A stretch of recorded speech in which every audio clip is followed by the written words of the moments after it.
ایک عالم دین تھے، ان کے ابھی خلیفہ تھے، اور وہ عالم دین وہ پیر بھی تھے. تو انہوں نے آگے خلیفہ ان کو اجازت دی کہ تم بھی لوگوں کو اللہ اللہ سکھایا کرو اور خود بھی کیا کرو، لوگوں کو بھی سکھاؤ. خلافت دی تھی ان کو. جب خلافت دی تو چلے گئے اپنے علاقے میں. دور دراز کا سفر تھا، ٹرین کے اوپر سفر. ایک دفعہ اپنے بچے کے ساتھ، اور بچے کی عمر اس وقت کوئی 12 سال 13 سال ہو گئی، تو ٹرین میں وہ اپنے بچے کے ساتھ آئے اپنے پیر و مرشد سے ملنے کے لیے. تو پیر و مرشد نے کوئی یہ سوال نہیں کیا بھائی تہجد کتنی پڑھی ہیں، روزے کتنے رکھتے، نفلی روزے رکھتے بھی کہ نہیں رکھتے، اشراق کی نماز میں پڑھتے کو نہیں پڑھتے، قرآن پاک کی تلاوت کتنی کرتے ہو، یہ سوال نہیں کیا. پیر و مرشد نے جب دیکھا نا کہ چھوٹا بچہ بھی اس کا آیا ہے ساتھ اور اس کی عمر 12 سال ہے، تو آگے سے سوال ہی کیا کہ جب تم ٹرین میں آئے تھے تو اس کی ٹکٹ بھی لی تھی کہ نہیں؟ جو بچہ ہے اس کی ٹکٹ بھی تم نے لی تھی کہ نہیں؟ تو اس وقت قانون آج بھی پتہ نہیں ہوتا والے قانون ہے کہ نہیں ہے. اس وقت قانون یہ تھا کہ 12 سال سے اوپر بچہ ہوگا وہ پوری ٹکٹ لے ہوگی اس کی. 12 سال سے چھوٹا ہوگا اس کی یاد ہی بگڑنا، 12 سال سے اوپر کی وہ پوری ٹکٹ ہوگی. تم نے آگے سے کہا کہ جناب وہ میں نے اس کی آدھی ٹکٹ لی کیونکہ دیکھنے میں تو یہ 12 سال سے کم کا لگتا ہے، تو میں نے آدھی ٹکٹ لی. انہوں نے کہا میں نے تجھے خلافت دی تھی، میں واپس لیتا ہوں. تجھے آگے پیر بننے کی اجازت نہیں، تجھے مرید کرنے کی تجھے اجازت نہیں ہے. جناب میں نے کون سی ایسی بڑی غلطی کر دی؟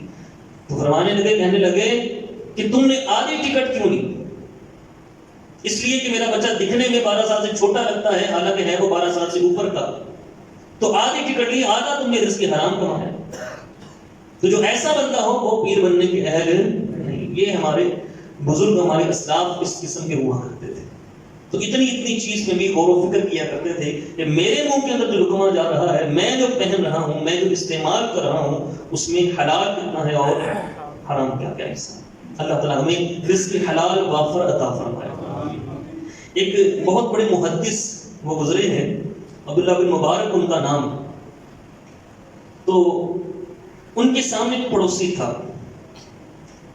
تو پڑوسی جو تھا وہ عبداللہ بن مبارک کو دیکھتا نا تو وہ کہتا کاش مجھے بھی ان جیسے فرصت ملتی تو میں بھی تہجد پڑھتا. تو وہ جو پڑوسی وہ کیا کرتا تھا، وہ لوہار تھا. سارا دن لوہا پیٹنا، لوہا کاٹنا، لوہار کا یہی کام ہوتا ہے نا. سارا دن وہ لگا رہتا، فرض نماز پڑھتا، واجبات ادا کرتا، سنت موقعہ ادا کرتا، لیکن یہ تہجد کی نماز نہیں پڑھ پاتا تھا رات کو. لیکن وہ عبداللہ بن مبارک کو دیکھتا نا، پہلے چھوٹے چھوٹے گھر ہوتے تھے، چھتوں پہ کوئی ہوتا تو نظر آ جاتا تھا. تو اپنے سے لیٹا ہوتا عبداللہ بن مبارک چھت پہ، گرمی کی وجہ سے چھت پہ نماز پڑھتے تو وہ نظر آتے کہ وہ جو ہے وہ نماز پڑھے. تو اپنی بیوی سے کہنے لگا کاش مجھے بھی ان جیسی فرصت ملتی تو میں بھی تہجد کی نماز ادا کرتا. اچھا اس لوہار کا وصال ہو گیا، فوت ہو گیا. وصال کا جب اس کا وصال ہوا تو وصال کے بعد وہ ایک شخص کے خواب میں آیا، اس کے ملنے والا تھا. اس سے پوچھا اللہ نے میرے ساتھ کیسا معاملہ کیا؟ کہنے لگا اللہ نے بڑا دیا ہے، بڑا مجھ پہ کرم کیا ہے، بڑا فضل مجھ پہ فرمایا ہے، اور مجھے عبداللہ بن مبارک جو عظیم محدث ہیں ان کا مقام عطا فرمایا. وقت کے ولی بھی تھے، وقت کے ولی تھے، محدث تھے، مفسر تھے، بہت حدیث میں ان کا بہت اونچا مقام، وہ مقام عطا کیے. تو وہ جب سامنے وہ جو اٹھا اٹھانا کہ ایسا اونچا مقام کون سا اس نے ایسا عمل کیا کہ اس کو وہ اونچا مقام مل گیا. تو اس کے گھر پہنچا تو اس کی بیوی سے پوچھا کہ آپ کے جو شوہر تھے وہ کون سا ایسا عمل کرتے تھے کہ انہوں نے مجھے بتایا کہ اللہ نے مجھے اس عظیم محدث کا مقام عطا کر دیا. کہنے لگی بس وہ 5 وقت کی نمازیں پڑھتے تھے اچھے طریقے کے ساتھ. ہاں دل میں حسرت ہوتی تھی کہ عبداللہ بن مبارک جیسا مجھے فرصت ملے تو میں بھی پڑھوں، اور ساتھ میں وہ رزق حلال کماتے تھے. تو کہتے اسی وجہ سے اللہ تعالیٰ نے ان کو وہ اونچا مقام عطا فرما دیا. یہ رزق حلال کی اور رزق کی بڑی برکت ہے. اور یہ یاد رکھیے گا، کئی مرتبہ میں نے حدیث پاک بیان کی، جو رزق مقدر میں ہے وہ مل کے رہنا ہے. بولو، وہ مل کے رہنا ہے جو چیز مقدر میں. اور جتنا کہ بچہ ماں کے پیٹ میں 120 دن کا ہوتا ہے، 4 مہینے کا، لکھ دیا جاتا ہے کہ اس کا رزق کتنا ہے، اس کی عمر کتنی، لکھ دیا جاتا ہے. جو مقدر میں ہے وہ مل کر ہی رہنا ہے، یہ نہیں ہوا. اب بندے کا کیا اختیار ہے؟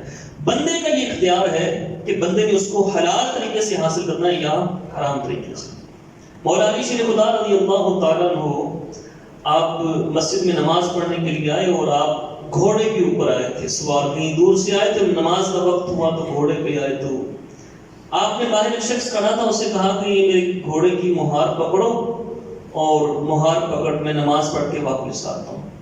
وہ جو باہر کھڑا تھا نا، وہ کہیں اور علاقے کا تھا، بدو تھا، دیہاتی، تو اس نے مہار کو پکڑا اور مولا علی نماز پڑھنے چلے گئے۔ اس نے پھر پیچھے سے یہ کیا کیا، پیچھے سے اس نے مہار کو اتارا، بازار میں جا کر 2 درہم کی فروخت کر دی، چوری کر لی۔ مولا علی شیر خدا، آپ نماز پڑھ کے فارغ ہوئے، مسجد میں تھے، تو آپ نے دل میں سوچا کہ میں اس کو نا یہ باہر جا کے 2 درہم دوں گا، اس نے میرے گھوڑے کی رکھوالی بھی رکھی ہے تو میں اس کو 2 درہم دوں گا۔ خیر جب آپ باہر آئے تو گھوڑا تو موجود تھا، لیکن وہ مہار بھی نہیں تھی اور وہ بدو بھی نہیں تھا۔ تو آپ بازار گئے، بازار جا کر آپ نے دکان والے سے کہا کہ بھئی مجھے مہار چاہیے۔ اس نے کہا کہ یہ ابھی بھی میرے پاس مہار آئی ہے، 2 درہم کی اس نے بیچی ہے، تو آپ سے کوئی منافع نہیں لوں گا، میں آپ کو 2 درہم ہی دیتا ہوں۔ 2 درہم میں آپ نے وہی 2 درہم اس کو دیے اور مہار لے لی۔ تو آپ نے فرمایا کہ میں نے تو رزق اس تک پہنچنا تھا، لیکن اس نے رستہ جو اختیار کیا وہ حرام کا استعمال کیا۔ اس لیے جو مقدر میں ہے وہ مل گیا۔ اور بندے کو کوشش کی ہمیشہ یہی کرنی چاہیے کہ وہ حلال طریقے سے ہی رزق کمائے۔ اللہ تعالی ہم سب کو اس کی توفیق عطا فرمائے۔ پھر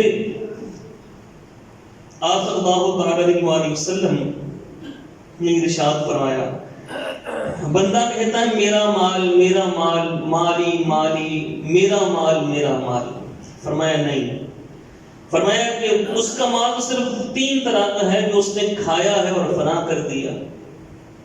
دوسرا فرمایا جو پہن کر اس نے بوسیدہ کر دیا، کپڑا یہ اس نے جو پہنا یہ اس کا مال ہے، پہن کر بوسیدہ کر دیا۔ تیسرا جو اس نے صدقہ کر کے اگلے جہان کے لیے محفوظ کر لیا، وہ اس کا مال ہے۔ باقی فرمایا وہ اس کا مال تو نہیں، وہ تو اس کے ورثاء کا مال ہوگا، اس کے دوستوں کا مال، اس کا مال نہیں ہوگا۔